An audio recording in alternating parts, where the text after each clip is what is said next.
அன்பானவர்களுக்கும் அன்புள்ளவர்களுக்கும் வணக்கம். நாங்கள் இப்போ ஒரு சந்தோஷமான ஒரு விஷயத்தை உங்களுக்கு சொல்ல வந்திருக்கிறோம். அதை சொல்ல முதல் நாங்கள் இது தொடங்கின கதையை தொடங்க வேண்டும்.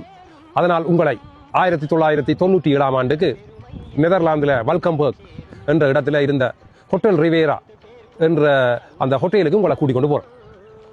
அப்போ அங்கே தான் நாங்கள் நெதர்லாந்துக்கு வந்து அகதி அந்தஸ்து பெற்றிருந்தாங்க.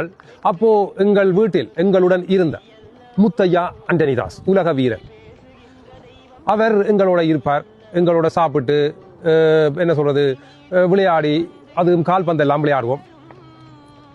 அப்போ அவர் அவரோட நாங்கள் கதைக்கிற நேரங்களில் அவர் சொல்லுவார், எங்களோட ஊர் வந்து மிகவும் பிரபலியம் கால்பந்து விளையாட்டில்.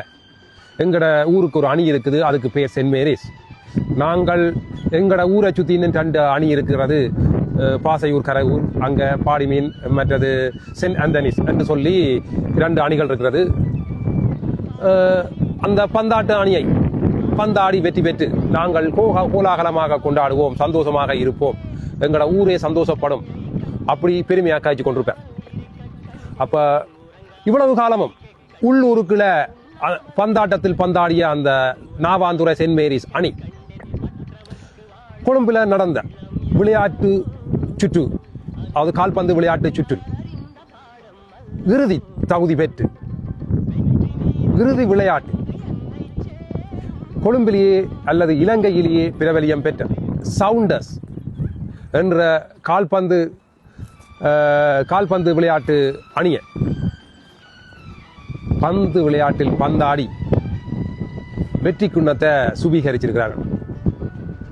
அந்த பந்து விளையாட்டில் கைதேர்ந்த அல்ல சிறந்த அந்த சவுண்டர்ஸ் அணியை பந்தாடின நாவாந்துறை அணி, அந்த சென்ட் மேரிஸ் அணியினருக்கு வாழ்த்துக்கள். என் நண்பனின் ஊரில் இருக்கும் அந்த விளையாட்டு கழகத்துக்கு வாழ்த்துக்கள். கோலாகலமாக கொண்டாடுகிறீர்கள்.